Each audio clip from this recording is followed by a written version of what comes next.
베드로와 야고보는 예수님과 함께 변화산에 올라갔어요. 놀라운 광경을 봤습니다. 1500년 전 느보산에서 죽은 모세가 나타났어요. 1200년 전에 죽은 위대한 선지자 엘리야가 나타났어요.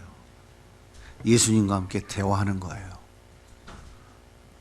베드로는 너무 황홀했어요. 너무 좋았어요. 그래서 주님, 여기다가 초막셋을 짓겠습니다. 하나는 주님을 위해서, 하나는 엘리야를 위해서, 모세를 위해서 여기서 살면 죽겠습니다. 베드로는 정말 엄청난 경험을 했어요. 뿐만 아닙니다. 보리떡 5개, 물고기 2마리로 5,000명을 먹이는 그 현장에 직접 자기도 떡을 띄워 주었어요. 수많은 병자들이 치유되고 귀신이 쫓겨나는 현장을 보았고, 자기의 장모가 열병에서 치유받는 그 현장에도 있었습니다. 상상을 초월하는 놀라운 사건을 경험한 베드로는 정말 흥분할 만했어요.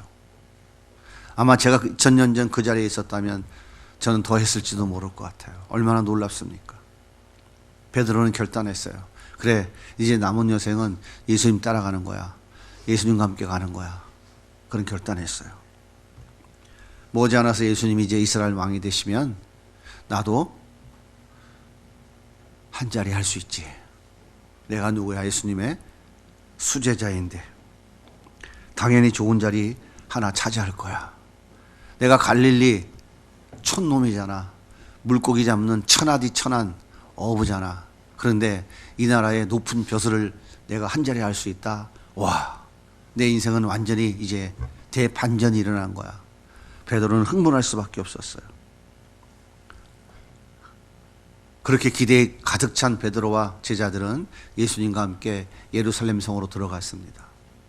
사람들은 박수를 치고 환호성을 불렀어요. 호산나를 부르며 예수님의 예루살렘 성 입성을 환영했습니다. 그들 모두 이제 예수님이 예루살렘에 오시면 이스라엘의 왕이 되셔서 저 로마의 압제를 다 물리치시고 우리나라를 다윗처럼 강한 나라로 만들어줄 거라는 강한 기대감이 있었어요. 어떻게 안 그렇겠습니까? 죽은 자를 살리는 능력자라니까요. 거센 광풍을 말 한마디에 잠잠케 하는 능력자라니까요.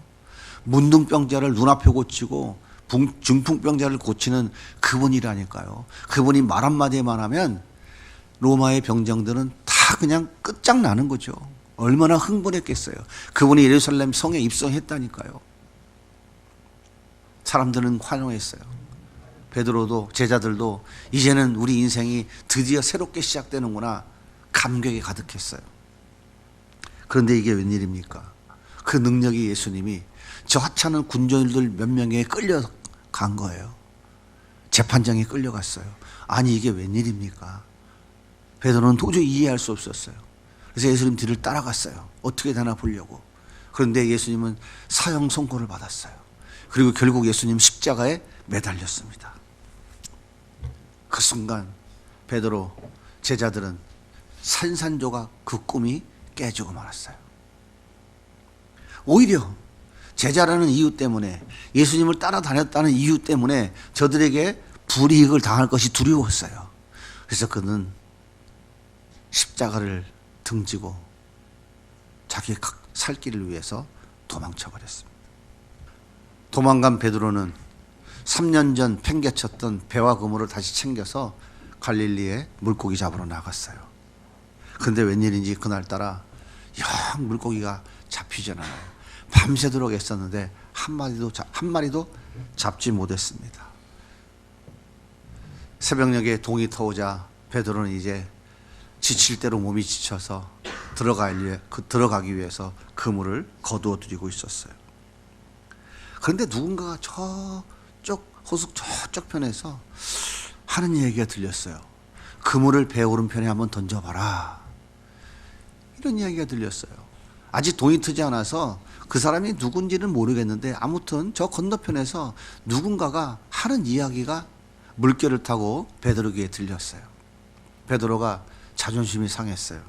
밤새 그물 던져도 한 마리도 못 잡았는데 배 오른편에 던져보라고 자존심이 상했어요. 근데 왠지 베드로의 마음에 에이, 믿져봐야 본전이니까 한번 던져볼까? 그냥 자포자기하는 마음으로 한번 던져보지 뭐 하고 그냥 던졌어요. 근데 웬일입니까? 오늘 성경에 보니까 153마리가 잡혔다고 물고기 숫자까지도 정확하게 기록해 놓고 있어요. 엄청난 물고기가 그물에 끌려 들어온 것이죠. 그물이 찢어질 정도로 많은 물고기가 잡혔어요. 그때 요한이 베드로 형님, 저분이 주님이신 것 같아요. 예수님이 오셨어요. 저분 예수님인 것 같은데요. 그렇게 외쳤어요. 그 순간 베드로는 무슨 생각이 났냐면 3년 전 이곳에서 나에게 말씀하셨어요. 깊은 곳에 가서 그물 던져라. 그때 생각이 떠올랐어요. 맞아. 밤새 헛땅 쳤는데 배 오른편에 그물 던져라? 맞아. 그때도 밤새 헛땅 쳤는데 깊은 곳에 던져라? 이거는 예수님이 아니면 할 수 없는 이야기지? 베드로는 그 순간 저기 계신 분이 예수님이라는 확신이 들었어요. 우통을 벗고 있던 베드로가 얼른 우산을 걸쳐 입고 물속으로 뛰어들어 예수님을 향하여 헤엄쳐 달려가기 시작했습니다. 나는 죽어도 예수님을 배신하지 않겠습니다. 모든 사람이 예수님을 떠나도 나는 끝까지 예수님을 따라갈 것입니다. 그렇게 큰 소리 쳤던 베드로였어요. 그런데 베드로는 예수님을 3번이나 부인하고 저주까지 했어요. 그리고 부활하신 예수님이 찾아오셨어요. 2번이나 찾아오셨어요. 그런데도 자기 살겠다고 예수님을 거부하고 갈릴리 호숫가로 도망가 버렸어요. 그런데 예수님께서 또 다시 찾아왔어요. 3년 전 베드로를 부르셨던 그 장소에 동일하게 다시 찾아오신 거예요. 여러분이 예수님이라면 다시 찾아오겠습니까?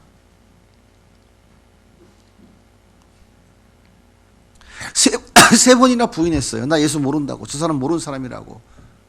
그리고 저주까지 하면서 부인했어요. 왜? 진짜 자기는 모른다는 것을 강조하기 위해서. 예수를 저주까지 했다니까요. 부활하신 예수님은 2번이나 베드로를 찾아가서 만났어요. 근데 또 다시 도망갔어요. 그런데 예수님 뭐가 아쉬워서 다시 찾아갔을까요?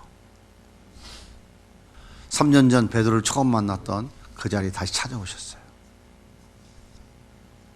그런데 예수님은 그런 거 갖고 오지 않으셨어요. 여러분 예수님을 만나셨습니까? 진짜예요? 예수님 만나고 나니까 이분 따라가면 팔자가 고쳐질 것 같기도 하고 내가 원하는 것을 얻을 것 같기도 하고 나의 필요가 채워질 것 같기도 하고 내가 뭔가 좀 성공할 것 같기도 하고 뭐 그런 확신이 있어서 예수님을 따라갔는데 어느 날 정신 차리고 보니까 이게 뭐야? 내 생각하고 너무 다른 거야. 그래서 혹시 예수님을 떠나진 않으셨나요? 그런데 우리가 잊지 말아야 될 중요한 사실이 한 가지 있어요. 나를 대신해서 십자가에 죽으신 예수님은 결코 나를 버리지도 않고 떠나지도 않으신다는 사실이에요. 이게 성경이 우리에게 가르쳐주고 있는 진리예요. 어떤 상황에서도 우리는 모른다고 부인하지 않으십니다. 내가 예수님을 떠난 것이지 예수님은 여전히 내 안에 나와 함께 하고 계시다고 하는 사실이에요. 내가 세상 끝날까지 결코 너희를 떠나지 않겠다고 우리 주님 우리와 약속하셨어요.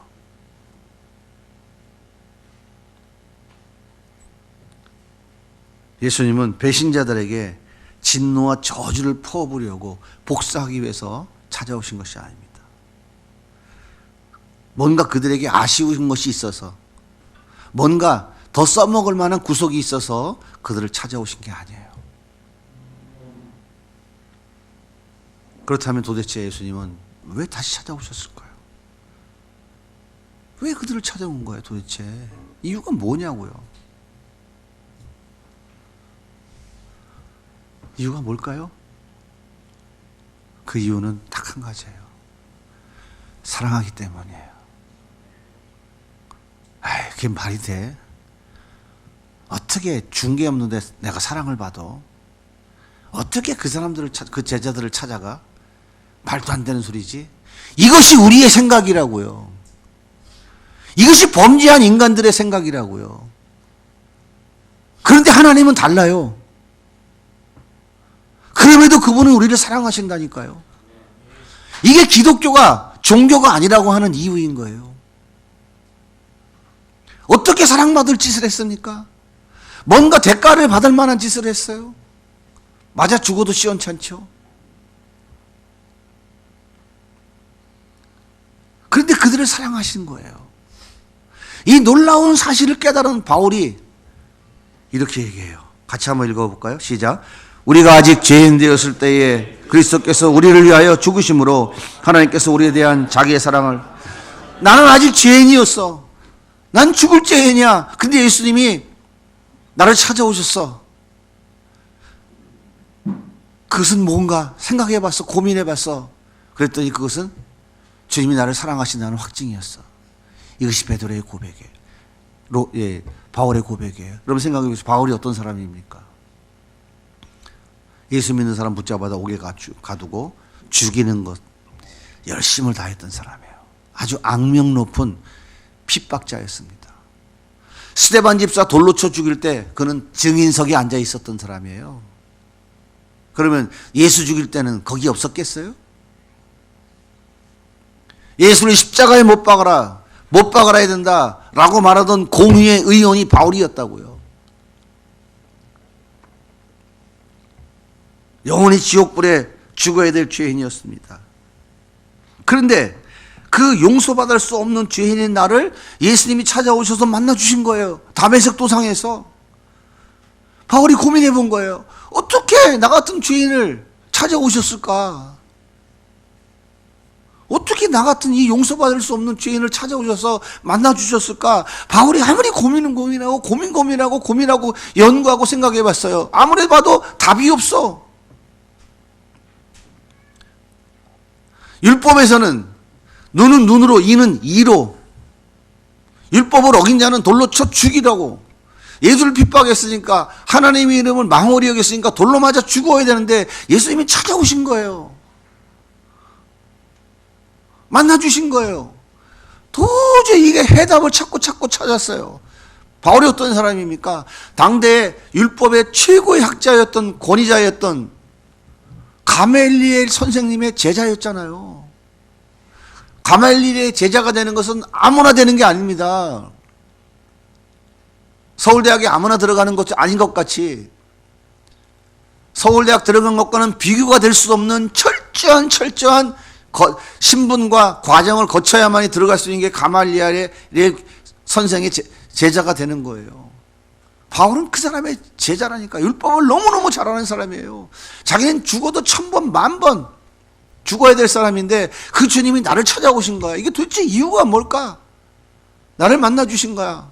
이유가 뭘까? 고민하고 생각해봐도 답이 없는 거야. 그래서 내린 결론이 뭐야? 내가 아직 죄인 되었을 때 그분이 나를 찾아와서 만나주셨어. 그 이유는 그분이 나를 사랑한다는 것을 확증해 주신 거야. 그게 바울의 고백이에요.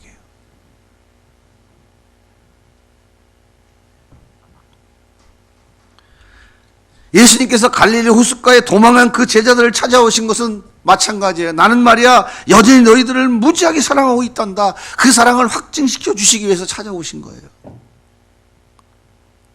우리 주님이 여러분이 주님을 만나셨다고요? 어떻게 만나셨어요? 주님이 찾아오셨잖아요. 여러분이 예수님을 만날 자격이 됩니까? 절대 되지 않아요. 인간은 누구나 다 하나님 주신 양심이라는 것이 있어요. 이 양심이 작동을 해요. 그래서 뭔가 잘못하면 이 양심이 너 그건 아닌데 그랬어? 양심이 작동돼요. 그래서 뭐라 그래요? 아유, 난 죄가 많아서 교회 못 가요. 그게 뭔지 아십니까? 그게 바로 양심이 작동하고 있는 거예요.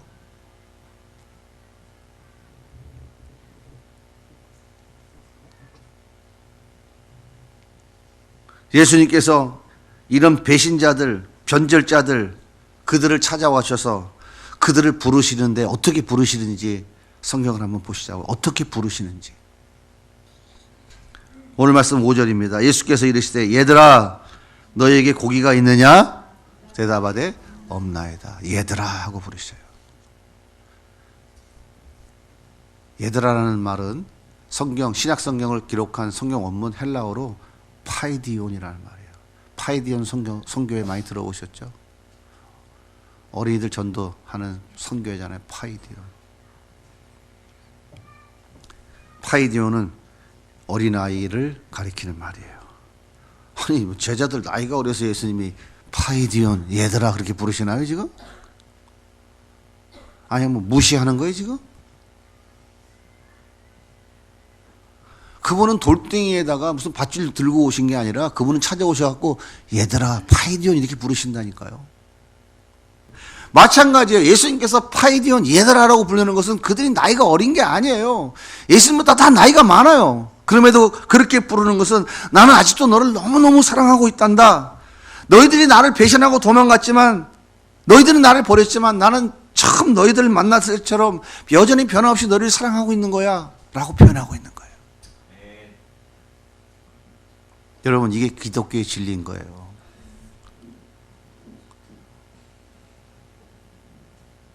이게 하나님이고 예수님이에요. 내가 뭔가 잠 안 자고 열심히 불공 들이고 도 닦아서 내가 어떤 뭔가 무아지경에 이르는 그런 종교가 아니라고요. 그 거룩하신 하나님, 창조주 하나님, 그분이 우리를 찾아오시는 거예요. 어떤 자리에? 완전 쓰레기만 또 못한 죄인들인 우리를 찾아오신 거라고요. 그래서 우리를 만나주신 거라고요. 어떻게 설명을 할 수 있을 거예요. 그래서 요한일서에 보면 하나님은 사랑이시라. 하나님 본질 자체가 사랑이라고 성경이 기록하고 있는 거예요. 지금까지 살아오면서 우리는 얼마나 많이 예수님을 배신했을까요? 내가 원하는 거 들어주지 않는다고 얼마나 원망했을까요? 광야의 이스라엘 백성들처럼. 손해보고 억울한 일이 당할까 봐 예수님을 부인하신 적이 얼마나 많았을까요? 한번 스스로 생각해 보세요.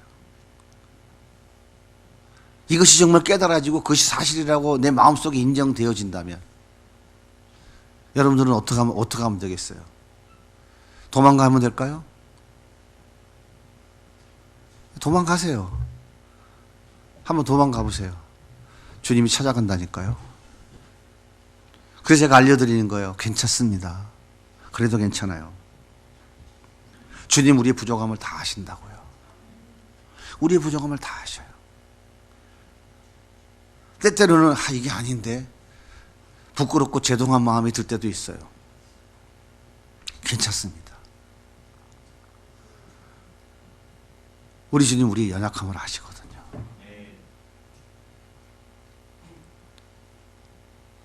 바윗돌 들고 노끈 들고 가지 않으신다니까요.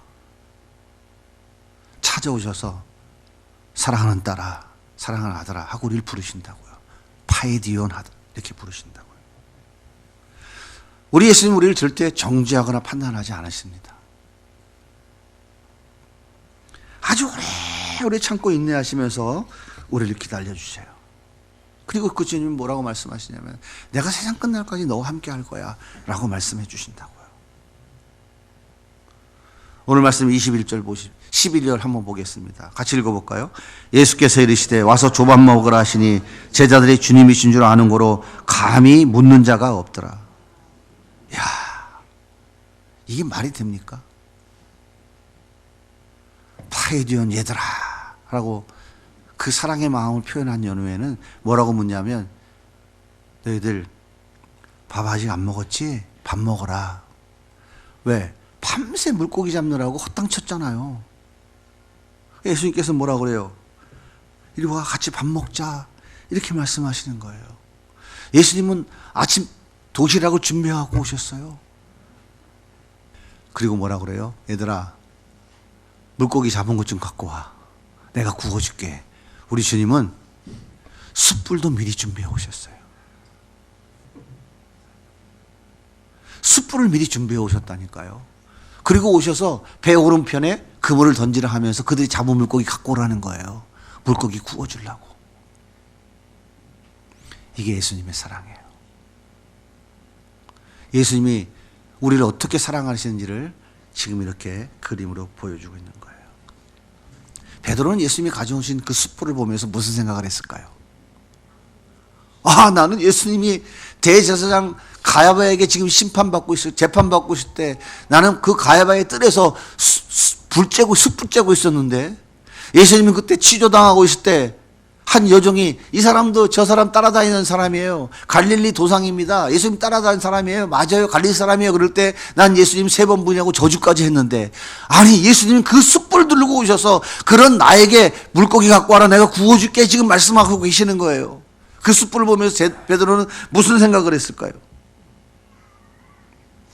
아니 주님, 차라리 싸대기를 한 대 때리시지, 이 나쁜 놈아 하고 책망을 하시지, 지금 뭐 하시는 거예요? 그 마음이 얼마나 무너졌을까요? 예수님은 베드로야, 야 물고기 참 잘 구워졌네, 이리 와 많이 먹어라 하면서 물고기를 구워주고 계시다 이 말이에요. 예수님은 실패하고 도망간 베드로와 제자들을 다시 찾아오셔서 단 한마디도 책망하시거나 벌하지 않으셨어요. 오히려 밤새 고생한 그들을 위해 아침밥을 준비해 오셨고, 아침 도시락 준비해 오시고, 그들에게 물고기 구워주려고 숯불도 준비해 오신 거예요. 뭘 얘기하는 겁니까? 나는 아직도 너희를 너무너무 사랑한다라고 하는 것을 행동으로 보여주신 거예요. 사랑하는 여러분, 사랑은 말로 하는 게 아니에요. 사랑은 행동으로 하는 겁니다. 기가 막힌 어휘들을 사용해서 사랑한다고 그 어휘들을 나열하는 게 아니에요. 사랑은 느껴지지 않으면 아무 소용없는 허공을 때리는 메아리일 뿐입니다. 여러분, 배고픈 사람에게 내가 너를 사랑해, 너 얼마나 배가 고프니? 얼마나 배고프겠어. 어쩌다 그렇게 됐니? 사랑해, 정말 사랑해. 많이 배고프지? 1000번 말하면 뭐 할 겁니까? 그 사람의 사랑이 느껴져요? 가가지고 본죽이라도 한 동 사다가 자 드세요. 배고프시죠? 짜장면이라도 한 그릇 사다가 좀 드세요. 그래야 그 사람이 사랑이 느껴지지 않겠어요? 제발 부탁인데 우리 이것만 갖고 사랑한다는 거 그거 좀 안 했으면 좋겠어요. 이것만 가지고.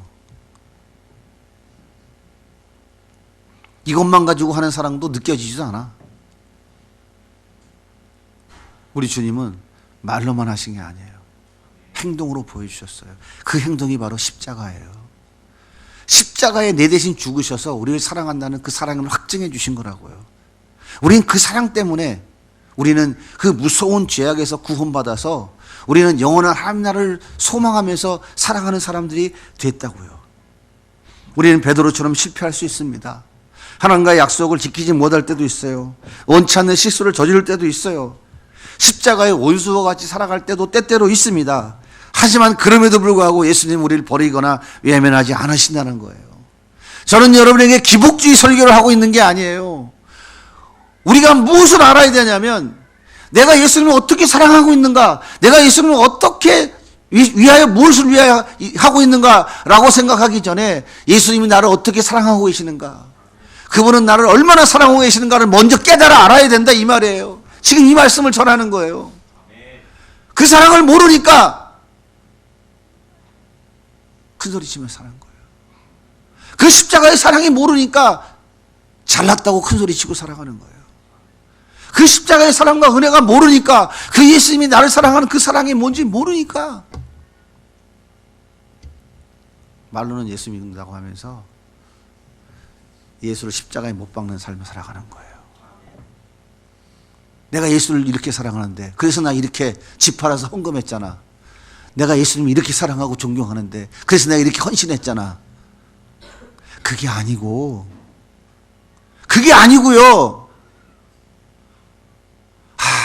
예수님의 사랑이 이런 사랑이네.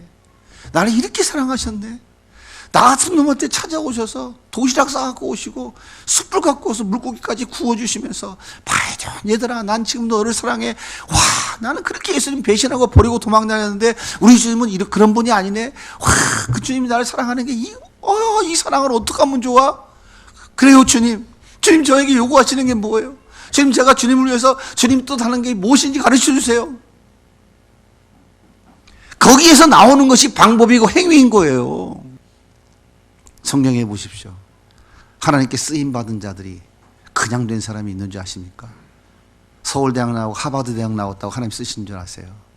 광야의 피눈물의 세월, 그 담금질의 세월을 통해서 하나님 나를 얼마나 사랑하시는지, 그분이 나를 얼마나 귀히 여기시는지, 그분이 얼마나 존귀한 분인지를 깨닫는 그때부터 하나님 쓰시는 거예요.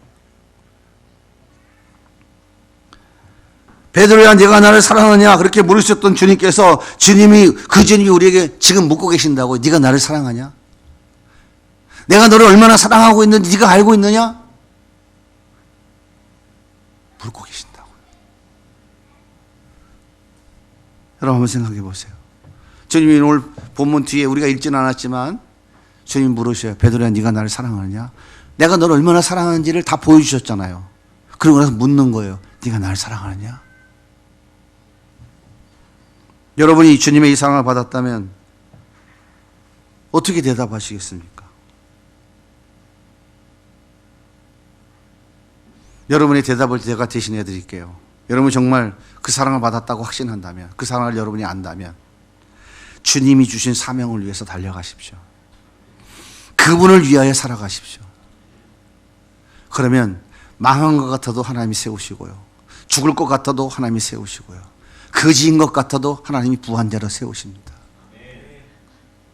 우리 마음에 하나님이 주신 그 참된 평안과 기쁨이 넘쳐나는 평안의 복을 하나님이 주실 거예요. 그리고 여러분에게 주신 달란트, 그 달란트에 하나님이 복의 복을 더하셔서 그 달란트를 통해서 하나님의 영광이 더 드러나도록 사용하실 거예요. 주님이 주신 사명 위에 달려가십시다. 주님이 기뻐하신 뜻을 위해 달려가시면 돼요. 어떤 사람이 갑니까? 주님의 그 사랑을 아는 사람이 가는 거예요.